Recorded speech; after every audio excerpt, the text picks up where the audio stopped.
नमस्कार दोस्तों, स्वागत है आप सभी का हिंदी स्टडी में। आशा करती हूँ आप सभी स्वस्थ होंगे और अच्छे से तैयारी कर रहे होंगे।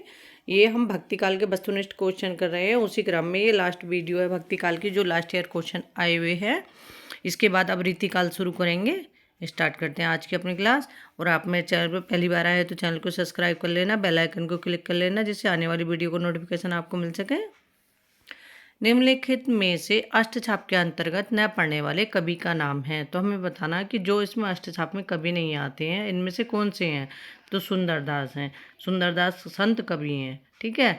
अष्टछाप में कितने कवि हैं? 8 हैं। और अष्टछाप की स्थापना किसने की? विठलनाथ जी ने। और कब की थी? 1565 ईस्वी में। उसमें से 5 शिष्य थे वल्लभाचार्य जी के और 5 विठलनाथ जी के। इस तरह से 8 कवि थे अष्टछाप में। छीत स्वामी किस धारा के कवि हैं? तो छीत स्वामी किस धारा के कवि हैं? अष्टछाप धारा के कवि हैं। अष्टछाप के प्रमुख कवि नंददास किसके शिष्य थे? तो नंददास किसके शिष्य थे? विठलनाथ जी के। वल्लभाचार्य जी के और विठलनाथ जी के अलग अलग शिष्यों को याद कर लेना, क्योंकि इस तरह से क्वेश्चन एग्जाम में बनते हैं। और अष्टछाप के चारों कवियों को याद कर लेना कि इनमें से कौन से नहीं है, जैसे अभी पीछे क्वेश्चन आया था। ठीक है। कृष्ण काव्य धारा के प्रवर्तक हैं। तो कृष्ण काव्य धारा के प्रवर्तक कौन है? ये हैं स्वामी वल्लभाचार्य।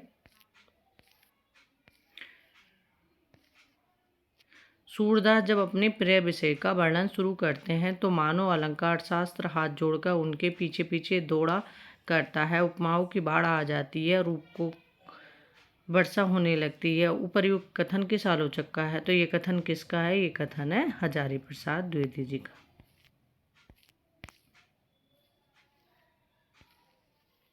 सूरदास को पुष्टि मार्ग का जहाज किसने कहा? तो सूरदास जी को पुष्टि मार्ग का जहाज किसने कहा है? ये विठलनाथ जी ने कहा है। और विठलनाथ जी ने जब सूरदास जी की मृत्यु हुई थी, उस पर कहा था कि पुष्टि मार्ग को जहाज जात है, जाए कछु लेना होए तो लेओ। इसमें से कौन सी रचना नंददास की नहीं है? तो नंददास की कौन सी नहीं है? दान लीला। दान लीला किसकी रचना है? ये रसखान और चतुर्भुज दास दोनों की रचना है दान लीला। ठीक है। क्योंकि अगर ऑप्शन में रसखान ना हो, चतुर्भुज दास हो, तो आप उस पर भी टिक कर सकते हैं, क्योंकि चतुर्भुज दास की भी दान लीला रचना है। विठलनाथ ने वल्लभ संप्रदाय में किस तरह की पूजा पद्धति का समावेश किया है? तो किस तरह की पूजा पद्धति का समावेश किया है? वो क्या है? युगल उपासना। सूर सागर में जगह जगह दृष्टिकूट वाले पद मिलते हैं, यह भी विद्यापति का अनुकरण है। सूरदास से संबंधित उक्त विचार किस आलोचक का है? तो ये विचार किस आलोचक का है? तो ये है रामचंद्र शुक्ल जी का। निम्नलिखित पुस्तकों में सूरदास की श्रेष्ठ कृति के रूप में कौन सी कृति विख्यात है? तो सूरदास की जो श्रेष्ठ कृति है, उसको कौन सी कृति इसमें विख्यात है? तो वह है सूर सागर। निम्नलिखित में से सूरदास के भ्रमर गीत में किसकी प्रतिष्ठापना है? तो सूरदास के भ्रमर गीत में किसकी प्रतिष्ठापना है? तो वह है सगुण की, सरसता की।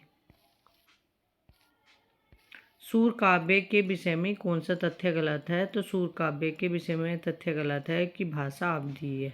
सूर काव्य की भाषा क्या है? ये ब्रज भाषा है। भ्रमर गीत में गोपियों के समक्ष उद्धव किस भूमिका में है? तो भ्रमर गीत में जो गोपियों के समक्ष उद्धव है, वो किस भूमिका के रूप में? संदेशवाहक, क्योंकि वो कृष्ण का संदेश लाते हैं। आगे देखते हैं। सूरदास के भ्रमर गीत के संदर्भ में संवेदना और शिल्प की दृष्टि कौन सा तथ्य सही नहीं है? तो इसमें क्रूरता सही नहीं है। जो भावुकता है, वक्रता, वाग्विदता, ये तीनों सही हैं। भ्रमर गीत का वैशिष्ट्य क्या है? तो भ्रमर गीत का वैशिष्ट्य है उपलम्ब काव्य में उद्धव गोपी संवाद। पुष्टि मार्ग की स्थापना किसने की? तो पुष्टि मार्ग की स्थापना किसने की? वल्लभाचार्य ने। निम्नलिखित काव्य पंक्तियों के आशय बताने कि उर में माखन चोर गड़े, अब कैसे हूँ निकसत नहीं उधो तिरछे हवे जो अड़े। तो इन पंक्तियों का हमें क्या आशय है बताना है। तो इसमें है गोपी के दिल में कृष्ण बस गए हैं, वह उन्हें दिल में बसाए रखना चाहती हैं। ऑप्शन हमारा डी सही है। इसमें कृष्ण को दिल से निकालना गोपी के लिए असंभव है। मीराबाई के पदों में मुख्य है, तो मीराबाई के पदों में मुख्य क्या है? अपूर्व भाव, विह्वलता, आत्मसमर्पण, भगवत विरह की पीड़ा की उत्कृष्ट अभिव्यक्ति। तो इसमें ऑप्शन बी होगा सही। निम्नलिखित में से अष्टछाप के एक कवि हैं, तो अष्टछाप के इसमें कवि कौन से हैं? वो है कृष्णदास। कृष्ण काव्य का अधिकांश साहित्य मुख्यतः किस भाषा में है? तो कृष्ण काव्य का अधिकांश साहित्य मुख्यतः किस भाषा में है? ब्रज भाषा में है। मनुष्य होने पर रसखान ने कहाँ बसने की इच्छा व्यक्त की है?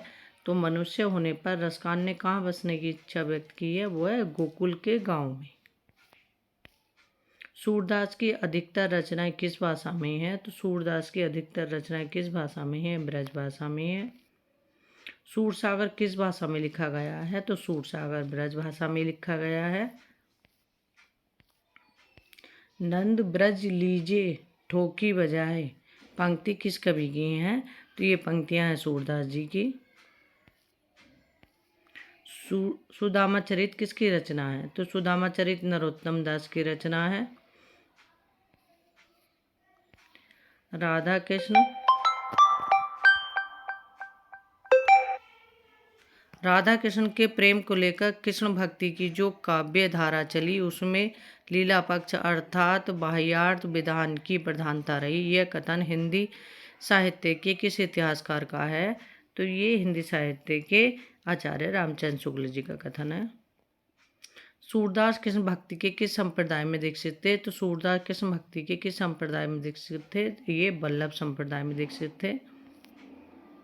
सूरदास ने अपनी किस कृति के अंत के पद में अपनी वंश परंपरा का परिचय दिया है? तो सूरदास ने अपनी किस कृति के अंत में अपनी वंश परंपरा का परिचय दिया है? तो वो दिया है साहित्य लहरी में।